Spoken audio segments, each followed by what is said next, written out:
everyone. Hello.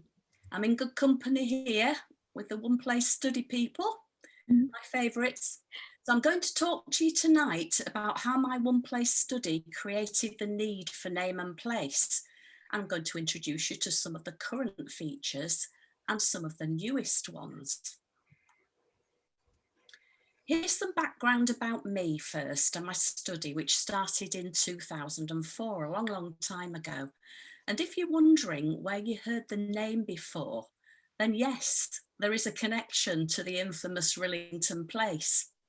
The land was owned by the St Quintin family, who resided at Scampston Hall, which is part of the parish of Rilington. So that's our little story, and the descendants from the St Quintin still live there. So for those of you who don't know me, before I appeared on Twitter in 2009, I had a long working life in the NHS, and my second career as a professional genealogist took me to Rilington. That's when the trouble started. I went in search of images for clients from overseas, properties, memorial inscriptions and the like.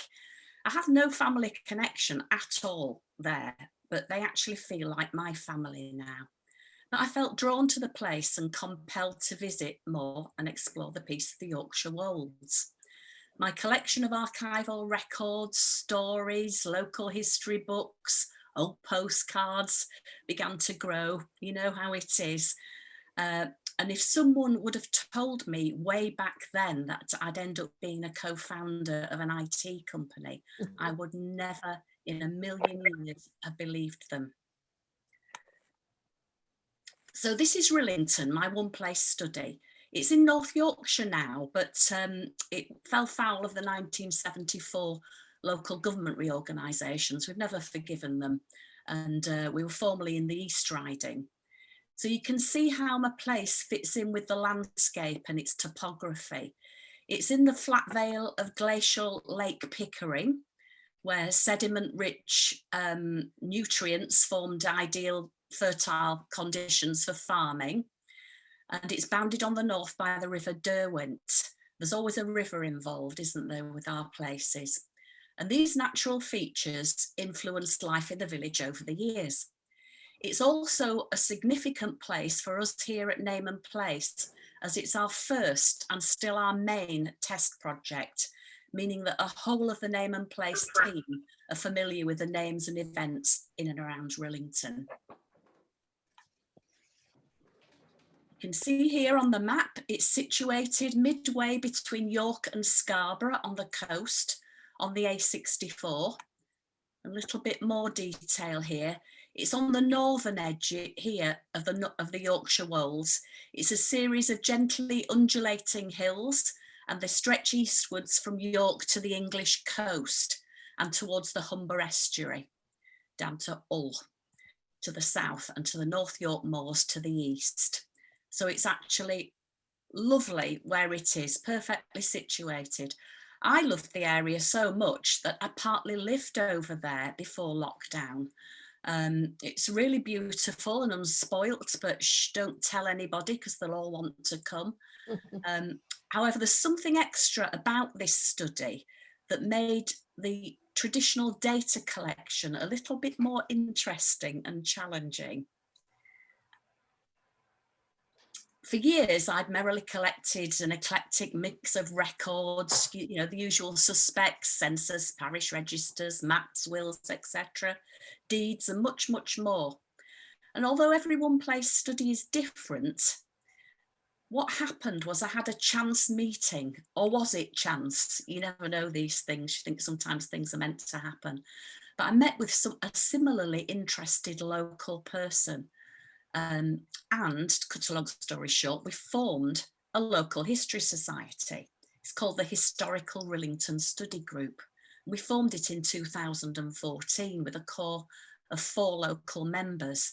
One of them are from generations of local farmers. So if you thought of it in a hierarchy, the Historical Rilington Study Group is the parent, and the Rilington One Place study is the child and the product.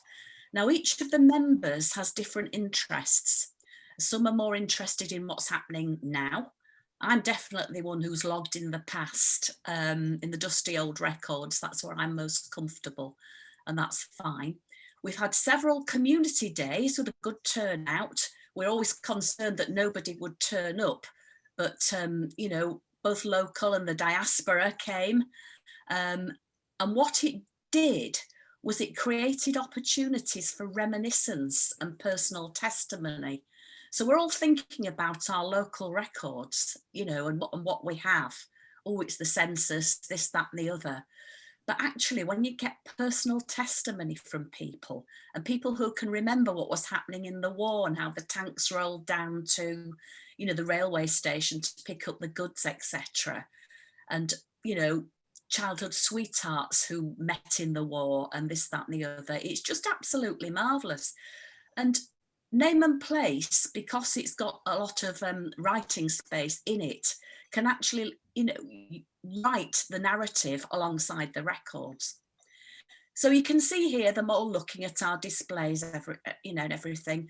But the best moment was when we had a whole table full of 70-year-olds who'd driven far and wide, and they gave a school photograph names.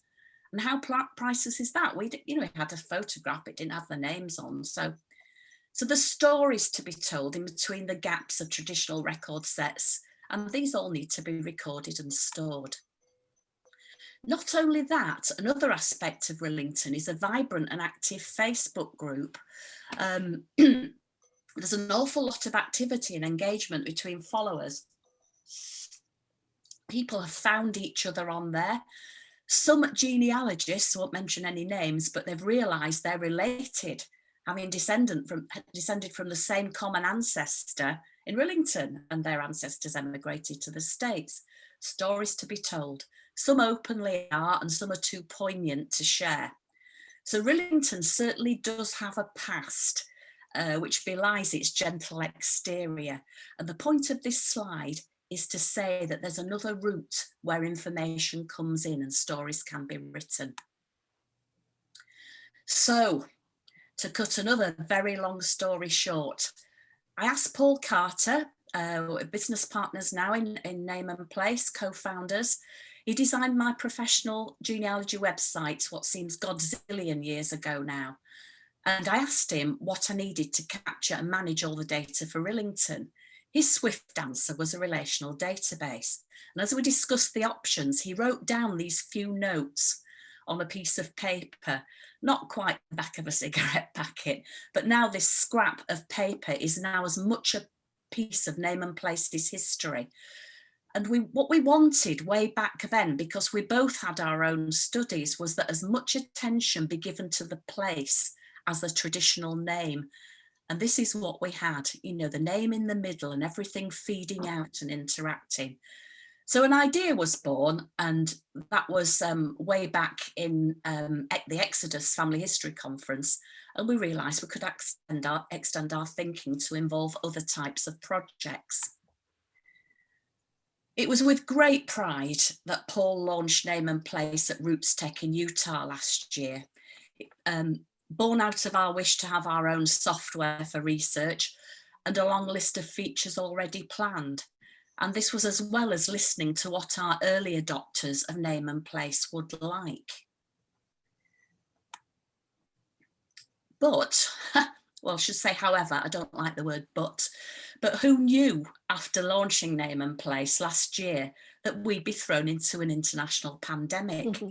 So this meant that the opportunity was lost to speak to people at national family and local history events, such as Family Tree Live and Roots Tech, where we'd advertised. So now I'm working from home. My lockdown hairstyles changed dramatically, and my current role changes as the need is identified. Zoom came into its own, and I started to conduct tutorials for new users. Hugely fascinating to meet people working on so many different projects. You would not believe the amount of work that's going on up and down the country, that we're not even aware of, even in our one place study world. I always suggest that they join, and I do hope that some of them have done so. So running alongside this, I am continually testing to pick up any glitches in the current version and testing the new version 1.2 before it goes out to our beta testers. I deal with any queries from anybody, pass on to technical team if necessary, and we consider every single request, need, somebody saying I could just do with something to help me with A, B and C. You know, if we can do it, we will. And this together with the tutorial systems means that the queries are getting less, so it's a win-win for me. So name and place, here we go. Think of it as an advanced Rubik's Cube. That's how I like to look at it. It's where it records all names, places, sources and media to analyse and share it. And from this, you can slice the data any way you want. And when I talk about slicing the data, I'm talking data, like bringing in the census, several census, and then starting to layer on things once you've got the foundation of a census. So when you've got big data, you can start to produce outcomes such as mortality within a certain time frame, fertility, migration, occupations at a given time. That's what I mean by outcomes. But with that comes the option to drill down deep into an individual name or place record. So two ways of looking at it: big data sets, holistic outcomes, then drilling down into that to create lots of other projects. So the difference between name and place and family history software is that equal importance is attributed to both name and place. And the most important thing is that it manages data excellently where people are not related to each other. And that's a big difference between the perfectly suitable family history software. So I'll just give you a little bit of a bigger screen for you and for my eyes. So here's the alpha test. It's very much a hard-working test project. It's used most days to test and suggest features. I can't show you a pristine and completed one-place study because, hey, when will that ever happen? Because this will take us into our dotage, and all of you too. A study such as this isn't something that happens overnight. You can get on an ancestry, you can get back to not quite 1066 in an evening, but you know what I mean, whizzing through the census. But this isn't the same. It needs some thought. It's a relational database which stores and manages data to produce outcomes, as I've said. And the first screen that you come to is this dashboard.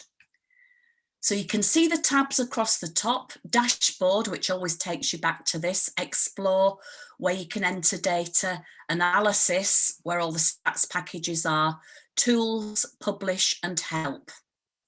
Down here, this is where you can enter names, places and sources, or sorry, no, you can search for them if you've already got them. And further down, this is where you can add new records. And you can see here, in names, places, sources and occupations, I've got so many, I've got the number in here, which is very helpful. What's really good about this is that because you go down so many rabbit holes, and I can see you all nodding. I can't see you, but I know that you can do this. You can go off on one thing and you can end up several steps down the road in a completely different place. So the latest activity is here, so you can always go back to where you were. What I wanted, because I've really struggled through various courses using Access database and other clunky things, that I really wanted it to be so cool and clear and uncluttered at the front end. I always say a bit like a swan, you know, gliding on the surface and paddling like stink underneath. And my oh my, did Paul deliver. And that's how it is. It just feels calm and just there's no stress there. And that's how we want it to remain. Moving on, do you know, I haven't talked so much to anybody in ages, even though I don't know who I'm talking to, but you know what it's like when you're sat at home working on your own and not speaking to anybody. Anyway, as I'm going into my tutorials, I offer something that people think that's a strange thing to do first. But it's suggesting that people actually set up their one-page website. Each project comes with a public web page. It's a good place to start. Traditionally, you might think that might be the finish. And, you know, why would you do it first before you know what you had? But the thing is, often people come and think, oh, I want to do a one-place study, but oh, I don't kind of know what really. What is it? Should I do a village? Should I do a street? Should I do a house? Should I, you know, do a parish? Should I do a manor? You know, and it's worthwhile considering what you need to do to get you to focus your mind on what you actually want to achieve. You don't need to publish it, but it just gets your thoughts down. If you want to actually look at my website later, you can see it here, rilington-ops.npwebsite.com. It's very quick and straightforward to enter the data, as I said before. Moving on further down, I've just gathered together some of my favourite images. This is my banner image of St Andrew's Church at the crossroads near the centre of the nuclear part of the village. And then further down, it's just a potted history of the defined area, together with the types of records I've collected, a bibliography and a contact form. The contact form has been invaluable. I don't know if many of you are Guild of One Name Study members. I hardly got anybody contacting me about my one name study, but people, I don't know what it is. I don't know if it's the sense of community and belonging, but I must have somebody contacting me probably once, twice a month, and not only asking me things, but actually giving me things as well. So again, it's the personal testimony. You know, you can't capture it all from the 1939 register or the 1945 farm survey, but somebody starts telling you about a farm that their ancestors have, and crumbs, do you make notes? And you can start to write it up. So people genuinely seem to be pleased to be a part of contributing their piece of the puzzle. So I'm going to go back to the front end and we're going to have a look at the help menu. You can see I've highlighted up there. When you go in here, it's really good to have a look at the video. There's just one video in there at the moment and some help guides. But to actually go down to the import your data. And this is for those of you, I know that several of you have been doing it already, working really, really hard.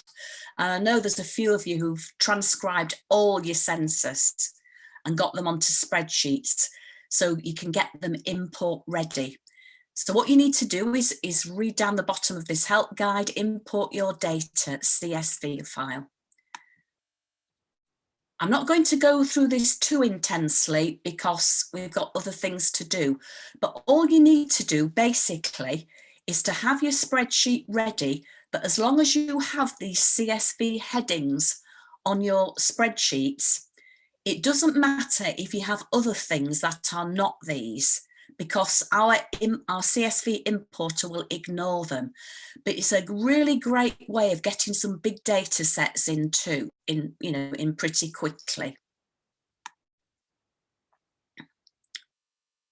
And this is what you would do then once you've imported it. You would actually create a source file. And we start talking about sources as much as we do name and place records. And you would create a source for your census import.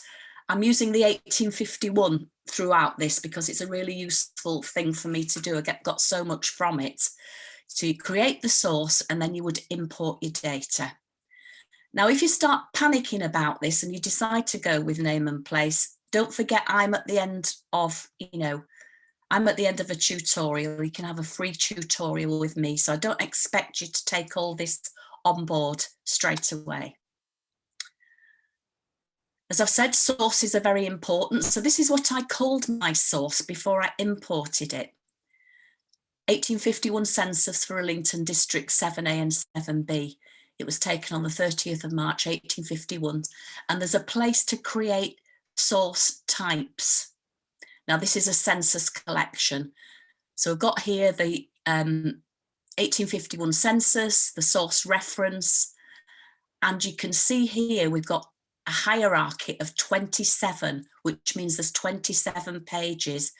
And once you actually do it correctly, it very cleverly imports everything a page at a time. So it'll give it its full reference. What I've done here, this is what you will see when you start to search, like we did on the front end, and you looked in the names tab. I searched for somebody that I could demonstrate to you with. He's called Thomas Allenson. And you can see he's coming from the census. I know that because he's been given a unique name identifier. And there it is. Now, this is really useful for later when you bring all the other census in and you want to merge them all. So we know it's the right person if we've got the actual unique identifier. You can see here, I'm going down the side of the page here, and that's what I was looking at as I was preparing the slides. Because you can see here, one of them, page 11, page 22, page 2, as I've been doing them. So Thomas Allenson. When we click on that Thomas Allenson page, it brings a name record for Dr. Allenson. He is a doctor. It gives basic details. Look at the tabs across the top: name and gender, life events, which are birth, marriages and death, facts, which is his occupation, surgeon, and sources. He's in quite a lot of sources. There's names and there's media. There's just one media thing there, and you can see it at the top left-hand side. It's his death certificate. First name, surname, doctor, unique reference, and he's male. So each of these tabs can be used to enter and store information. So as we start to add it all and layer it onto his name tab, you can see it can be a veritable spider's web as one thing leads to another and connects up. It's absolutely brilliant. And so if you enter a name or a place, you enter a name, somebody's connected with Dr. Allenson, it will create a name for him. If you click on where he was born or married, it will create a place record for that fact. Show you a little bit more further on. So here we have, I'll just go back a little bit. I circled places, is connected to 4 places. And these places are these things here: Snainton, the Mount, Scarborough, etc., where he died, etc. So if you click on Snainton or the Mount or Scarborough, it creates a place record, wherever that place is. I've clicked on the Mount, and you can now see it's created this place record. It's called the Mount. I've put the current address in, and the category, because it was a private lunatic asylum. So this man was the local GP, he was called a surgeon. He did lots and lots of other things. He was one of the movers and shakers in the village. We've all got them now, haven't we? So straight away it's created a source, and you can see the name and address. As we look at the sources for Dr. Allenson, there's 4 of them. You can see here I've highlighted some poetry. So this is the personal testimony I'm talking about. It's not something you'll find in an archives. And we've been given lots of personal testimony. And by that, I mean, well, Dr. Allenson's poetry, diaries, letters, biographies, autobiographies. And we've been given this, and I've been able to create a source for the penny readings, and I've created that as a source. And once it's a source like the census, then you can start to add names to it a bit more later. So this is the source. So he's written this poetry in 1869 for the penny readings on the 1st of January. You might not be able to see this too well, you might, but as he's talking about them, it's he talks about the people and the place in such a humorous way. You think, well, everybody's the same over time, aren't they? We've all got a sense of humour. We've all got some miserable so-and-sos, you know. We've all got people who do more than others. And with this, when I read it first, I just thought, remember the book Like Christ to Candleford and the Postmistress? Just like that. And he's talking about them. You could just see him looking at you, giving you a side glance. And the paragraph here is talking about Mr. Fewster, Mr. Austin. You can see on the right-hand side my activity. As I started to do this and prepare this slide, I'm looking at all the people that he's mentioned in his poem. And you can see down the right-hand side, Thomas Allenson, John Sotheby, Christopher Fewster, James Austin, Thomas Preston, John Stork, Thomas Lamb. He's mentioned all these people in this poetry, but even if I didn't have their baptisms, their census or anything like that, I've got his poem. So from this source, I add a name to the source and then create a name record for that person. From that name record, I look at his baptisms, marriages and burials and layer it on. Each of those baptisms, marriages and burials will create a place source.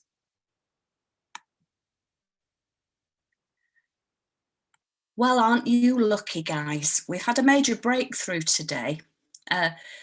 Some of the more astute of you might realise on this slide that there's another little tab highlighted in green on the top of the tab menu there. And it's called Map. We've been working very, very hard to get version 1.2 out, and some of the features are starting to come through. Now, this feature is a mapping feature which will link into every single place as long as you geo-reference it, and you've got to remember to geo-reference each place. I'll show you how to do that in a minute. It's crucial to do it from the beginning. And I say, if you just do one thing and do it well. I always go back to ancestry because we're so busy populating family trees and not really sometimes thinking about what you're doing. But with this, if you start it and you layer it and you complete a little project, it's marvellous, because every place that's linked to Thomas Allenson is now linked to a map. And I think that's pretty cool. This is an enlarged version, and we've got his births, marriages and deaths here. Imagine if he had all his occupations and his education, what committees he was on. Member of a friendly society. Where did they meet? He was actually, he was a druid. He was a member of the churchyard extension committee. You know, whereabouts was that? And can you imagine all the people from a census, all where they were born in one census, all being populated on a map? Wouldn't that be cool? Well, you don't have to imagine anymore because it's here. We're very proud of it. And that's just happened probably 4 hours ago. So you're really up with it now. Another thing that's happening with version 1.2 is the manual merge. And that's just nearly completed now. So this will be really good, because I'm sure that some of you, the ones who've transcribed your census, are all waiting there saying, well, I've got 4 George Browns and, you know, I've got 6 whatever, and I don't know which one's which. Well, now the manual merge it for names and places is coming in. So that if you, for example, find that, you know, that household 45 was the lunatic asylum in one census, and it was just came up as household 45 in another census, and you knew it was the case, then you could manually merge it. And this is how we do it. Merge duplicate place records. Household 45 is going to be the mount. Check and confirm. Paul's put lots of pointers in here, so that sometimes things come in quite big red letters. You know, are you really sure you want to do this? Because we don't want you to delete any data.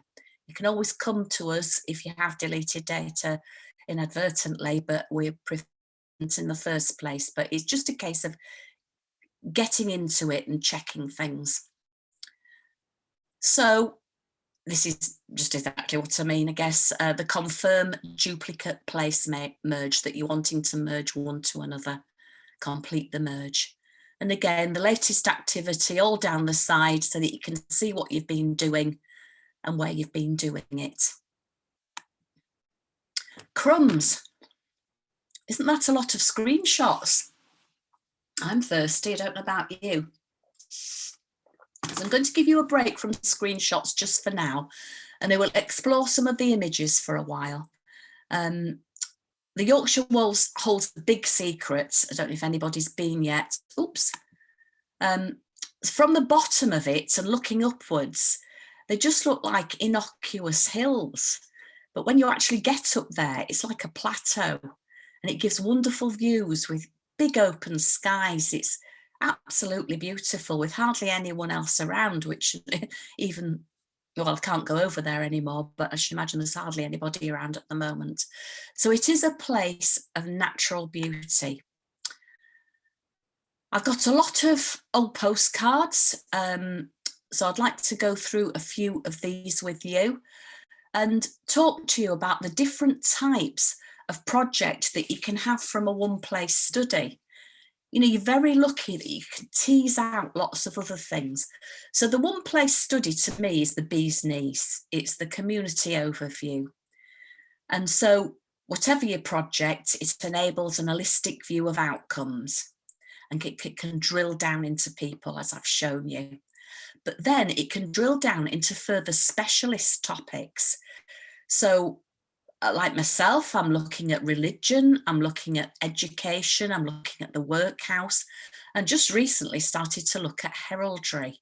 I'd like to write a book eventually. Hopefully that will happen. So these topics are the chapters of your book, and you can start with a building. So if you were going to do something like the religion, you could start with the church. You know, if you're starting with education, you could start with the source that's the Education Act, 1870, I think, or the school. Or you can start with the workhouse, if you got an image of it, and start to look at people who were born there. There's lots of things that can be teased out. We can look at family history. We don't advocate doing your family history here by any means. There's certainly lots of other excellent proprietary software out there that really does family history well. But we will be in our, you know, hopefully a few weeks, months, having a GEDCOM importer similar to the CSV importer, where you can bring in your family if that's what you want to do, if you've got family who live in the village. So you could do that very easily. But what Name and Place does, it is family history because it's a combination of family and local history, but it's delving deeper beyond the genealogy and looking into really how life was like for your ancestors. It's more social history, seeing what affected them.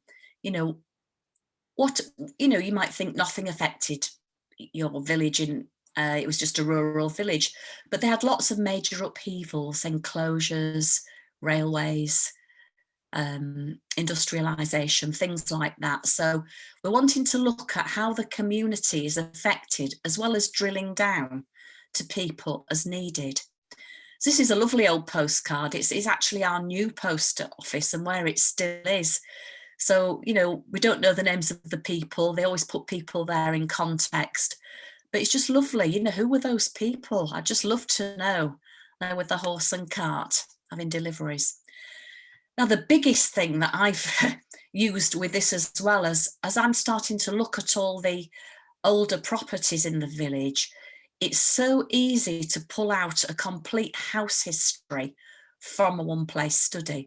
And these are cottages on Low Moorgate, which was previously a butcher's, and discovering who lived there and what occupations they had in that shop adds colour to lives of inhabitants and the people who relied on their services. So imagine all the conversations that happened in that shop between those four walls. And a one-place study can indeed be a house history. Talked about a street study before. It can be a war memorial. It can be an institution, workhouse or school. And it can even be movable, like a ship, with all the places that it's visited, the crew lists and the people on board. And there's several people who are doing ship studies. Fascinating. This was who lived in it before, writes the Butchers. I'm really fortunate to have an extensive gallery of old postcards, which are wonderful to compare for house history against the present day. And of course, this is where roots and reminiscence comes in from our local history group, because often people can remember these people, or they remember the grandparents talking about these people. It's just giving us extra clues all the time. Now then, you could pull out a mini surname study. I don't know about your villages, but crumbs, this one was so into bread. I know a lot of people do lots of family trees and link them all together. Well, I never tackle this because they're just all married in. And the cousins would just be incredible.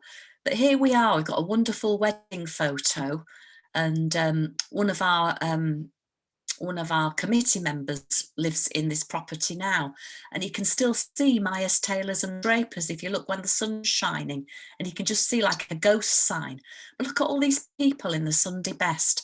Myers the Taylors, and they had a cottage industry there, and they married into the Duck family, and Sally Duck and her family had the railway hotel down by the railway. Publicans. But we have full names of all these people. So it's absolutely wonderful. So we start to look at tailoring and dressmaking and the people who were the cobblers and the shoemakers. Every place has got surname hotspots. A lot of these old family names have been there for several hundreds of years, and many of them are locational surnames, often coming from the nearby villages. Love population studies. Absolutely love population studies. And I'd really like other people to get into them, because it's great with the census because you can see what's going on, but also looking at things way back when you start to transcribe your parish marriages, baptisms and burials. And when you can compare them against a historic timeline, and you can see what was happening at the time, then you can start to see where probably birth rate was poor, death was high, what caused that, was it the Civil War?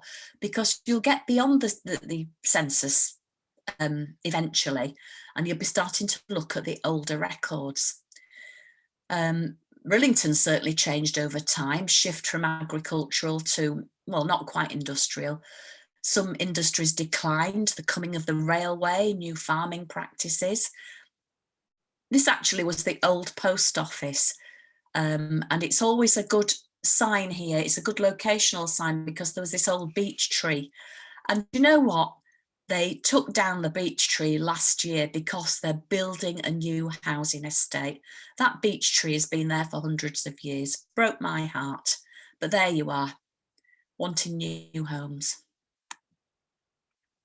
You could also do, a dedicated local history project, such as researching a churchyard, recording all the gravestones and memorial inscriptions.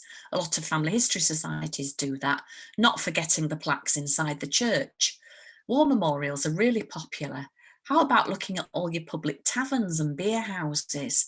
There's lots of topics that you can bring out once you've got the full data in.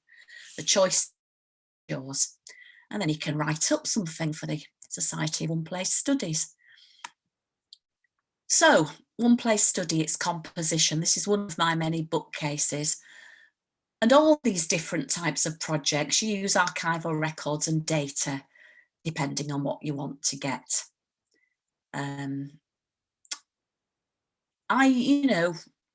Yes, I've got a lot of online sources, but I also spend a lot of time in archives, that in those heady days when we could.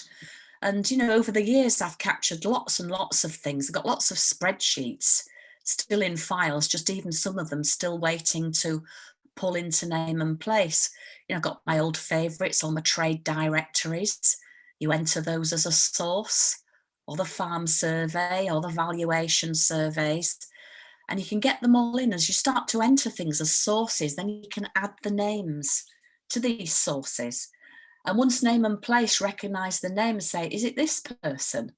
And because of the unique identifiers and the merging, you'll be able to say, yes, it is actually. And I've got this person in a record source, but I really got him in the 1851 census as well. It's the right person, and we're building up a picture. So this is my population overview from the year 1801 to 1911. And so we'll get to some stats. So it's not a big place, but the population grew over the mid-19th century. And if you didn't already know, you'd want to know why. Why did it grow then?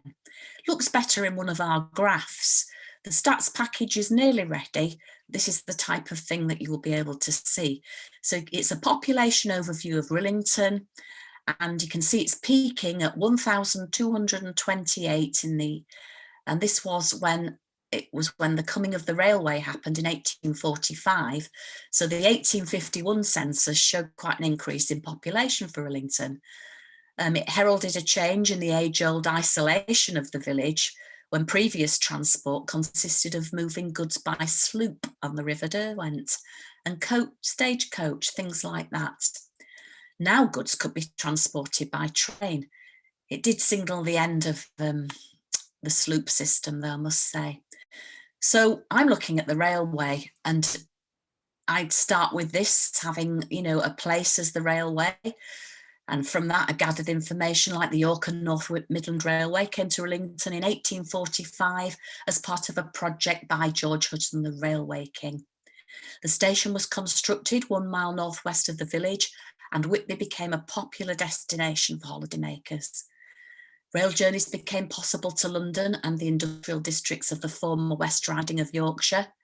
So Hull, Manchester and Liverpool were opened up to the village, and a connected railway opened up opportunities for the Royal Mail to carry mail by train.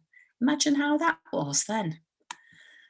We haven't got many photographs of our older people, but this is Tyndall Bowman, and he was born in 1850, died in 1936, and he worked for the North Eastern Railway for all of his life in Scarborough, Fylingdales and Staveley. So you can see with our new mapping feature, I'll be able to tell, see visually where he operated, where he came from. He was a station master for Rilington, where he served for 18 years, retired in 1920. Doesn't he look smart in his NER livery? It's a really cool photograph. Looks really proud. So here we are. I've started it off and gave it a place record, gave it the current address. And you see the place records has slightly different tabs across the top. You've got place and location and a unique identifier for the place, which begins with a P. Events, facts, names, sources. Now, events would be things like when it was constructed and when it closed, which was 1845, and whenever the last date it closed. Facts would be any extensions, anything like that, lots of construction features, which helps you to build up your house history, and any names connected with it. So you can see how things are locking in. So Rilington Railway Station was there. Tyndall Bowman was the station master. So if I put the station first and added him as a name to a place, I'd create Tyndall Bowman as a name record, and then off I'd go. And that's how it works. It just starts to slowly filter through. What I would say is to remember, you can see down at the bottom of this slide, is that's where the map location is put. And you really need to geo-reference your map. And you can easily do that. You just need to drag the cursor. It starts in Woburn, but you just have to drag it up the countryside and pop it in the railway station. And this is invaluable. If you do this with every place, then the mapping facility creates a pin in a map for you. So it's worthwhile doing it from the start. I know that some of you who are here tonight have already started to do this, and it'll be interesting to see how you find the mapping feature. What it does also is create a map alongside an image of the actual place. And this is great if you don't live nearby. So you can see a map, tile map at the top, a Google map down there showing the current railway. And this is wonderful when you're looking for houses along streets. Really good. Now then, the 1851 census records 10 workers associated with the railway, and this is one of our stats pie charts. So there's labourers, clerk, courier, inspector, porter and coal porter. Now this might seem a significant number, and the category of transport worker was completely new. And although there's only 10 of them, there was none in the 1841 census. And as I said, it led to the demise of the River Derwent navigating system. But it was these people coming in that sparked off other things. So Rilington was generally an agricultural village, as this 1851 census attests. But with trade and industry coming in to support the railway, there was an increase in population generally, because there was an increased demand for trades. Extra people needed housing. They had to build some railway cottages for the workers. Feeding, clothing as just a basic requirement of physiological needs. And the cumulative effect of these needs obliged the brickmaking industry to expand to fulfill the growing housing demand. Grocers arrived to supply food, tailors and shoemakers to provide attire. Transport evolved to carry goods and people to and from the station. Got lots of little bike taxis, and lots of other means of entertainment proliferated. And the 1851 census discloses the trades and their families who moved into the village to support a growing community. Evidence in the census show that some of the brickmakers came from as far afield as London. So you can see here an occupation summary.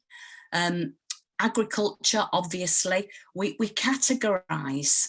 We have some general standard categorisations, so you can categorise things. So you can see there were 392 in agriculture.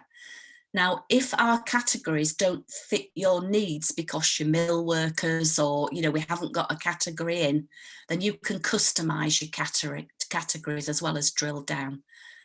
So domestic was 297, just short, 253 in education, etc. Go on to the next slide and you can see how name and place will now start to drill down into agriculture.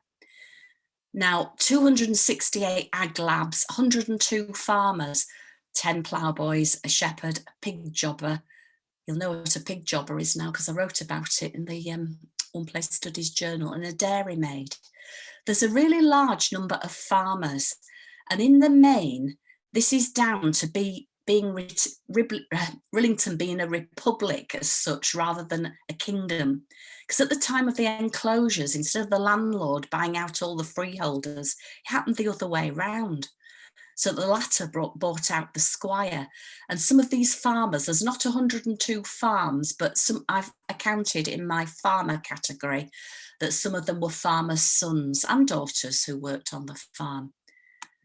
So using our pie charts, you can start to drill down and use the analytics, and these are all generated through the interconnected database, which is now getting very, very full. It won't happen all at night. You won't, all at once. You won't be able to produce these graphs straight away until you've got a certain amount of data in. But it's something to look forward to. A couple of our favourite families. What time is it? The Harrisons are here. They were victuallers at the Coach and Horses at the house, the place on the crossroad. You can tell they're from Yorkshire. Even the women are wearing flat caps there. Some contributed more than others to community society. So just if you imagine going out onto your street now and looking at all your neighbours' houses, I bet you can recite chapter and verse about them and what they are and their life, what they do in society, their jobs, how many children they've got. Well, you know, one place study is just that, as you know, and name and place does help me to do that and record it, record the stories as well as the data. I'm sure in every society there's those special people who give a great deal to the community. And that's what I'm interested in is families. I'm not so much interested in the family history as I used to be, but it's kind of what they did and how they interacted in society and what they did, what people thought about them. Enos Piercy, we always talk about him, go on about him quite a lot because he's one of the few people we've got a photograph of. And we've got lots of interesting information about him. He's the local church warden, humble beginnings. For over 60 years, he was a parish clerk, but he was born illegitimately. And you just think, crumbs, how was that? You know, that's his baptism there, Enos Piercy, spinster.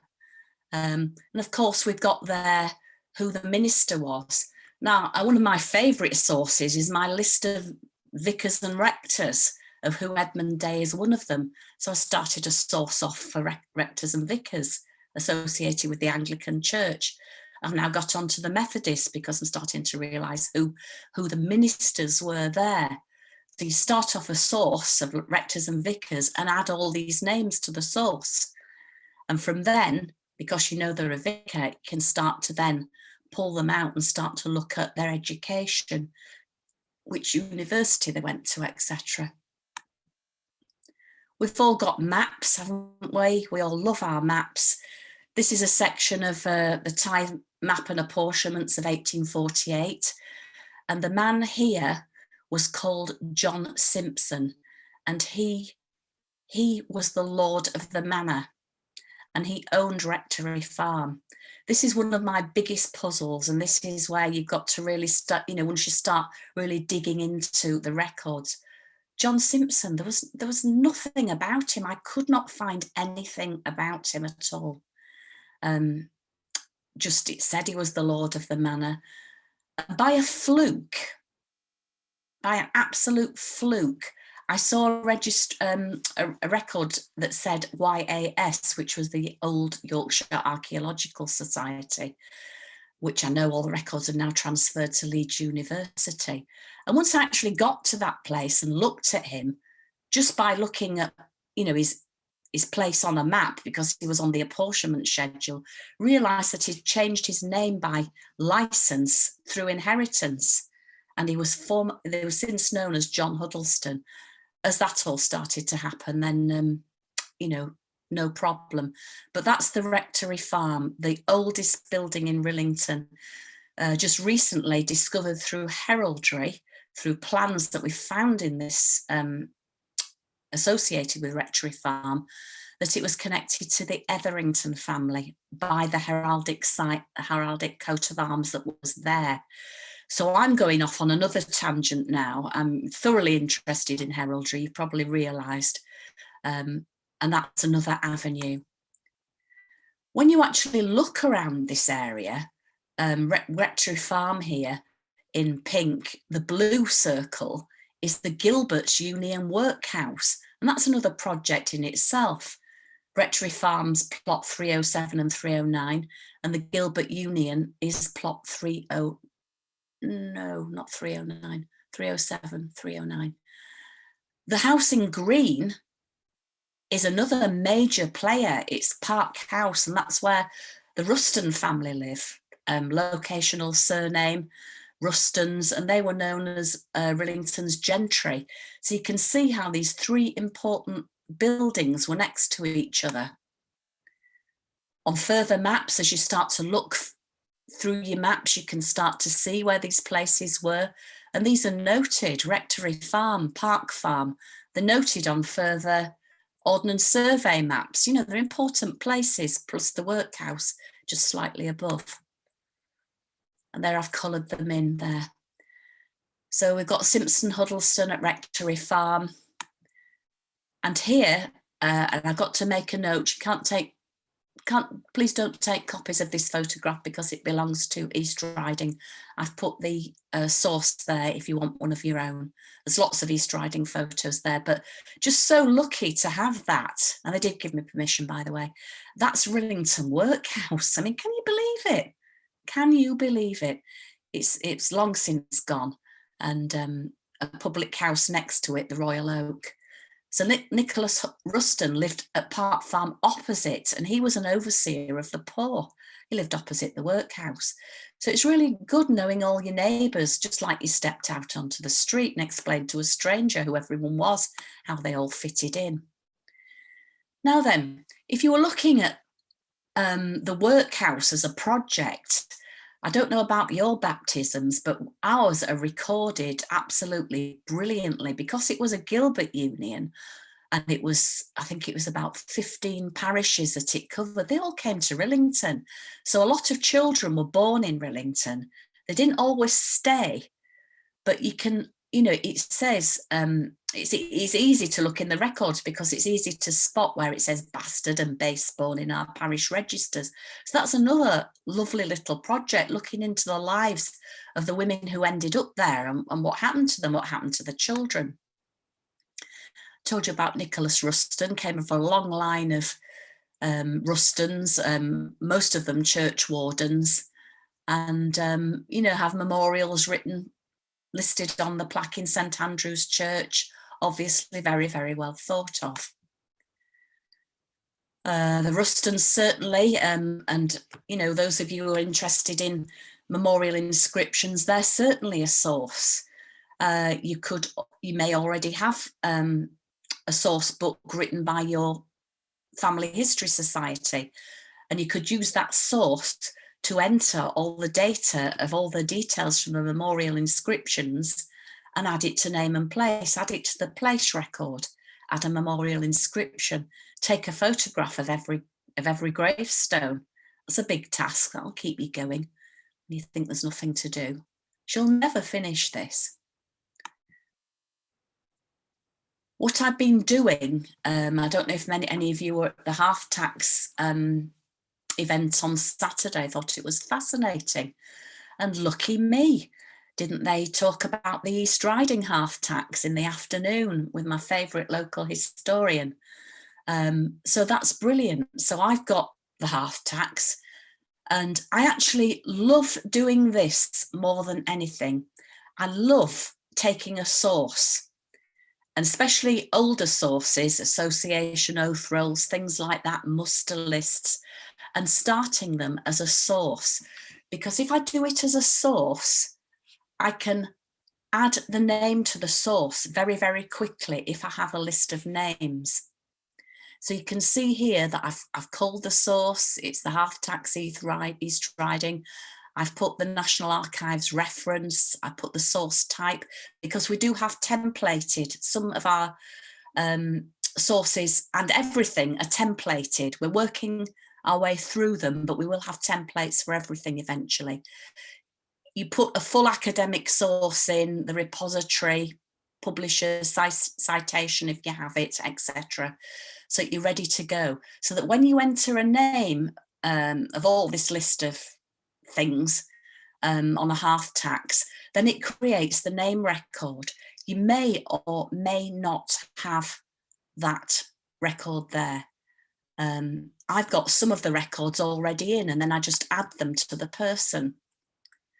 You can see here that I've started to add names. And what this does is it adds name and roles. So you add a name and they're listed on the half tax, but some of them say that they're exempt because I've made it to be that way.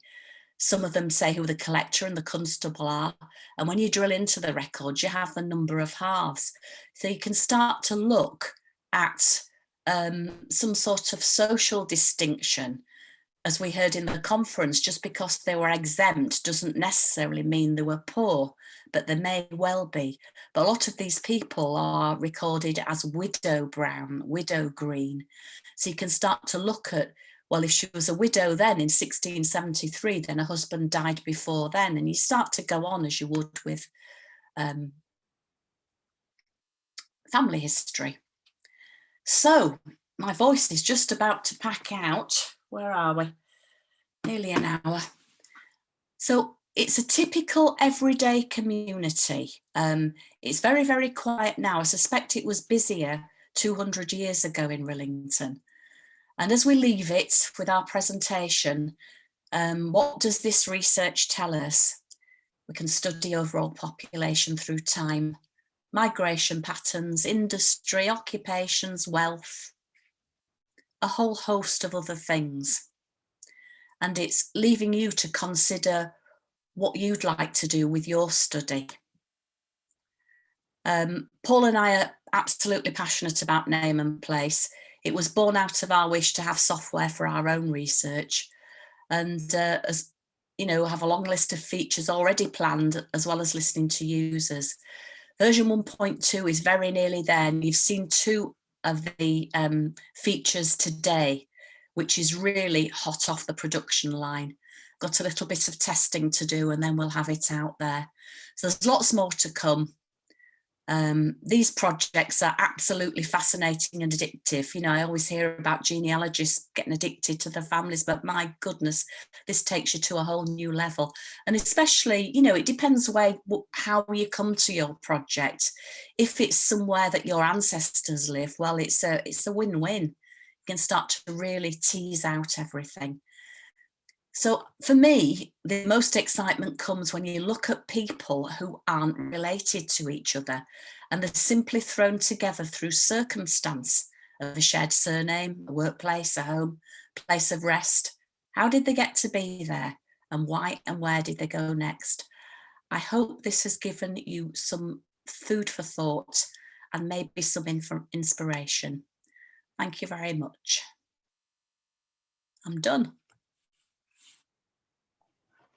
Thank you, Pam.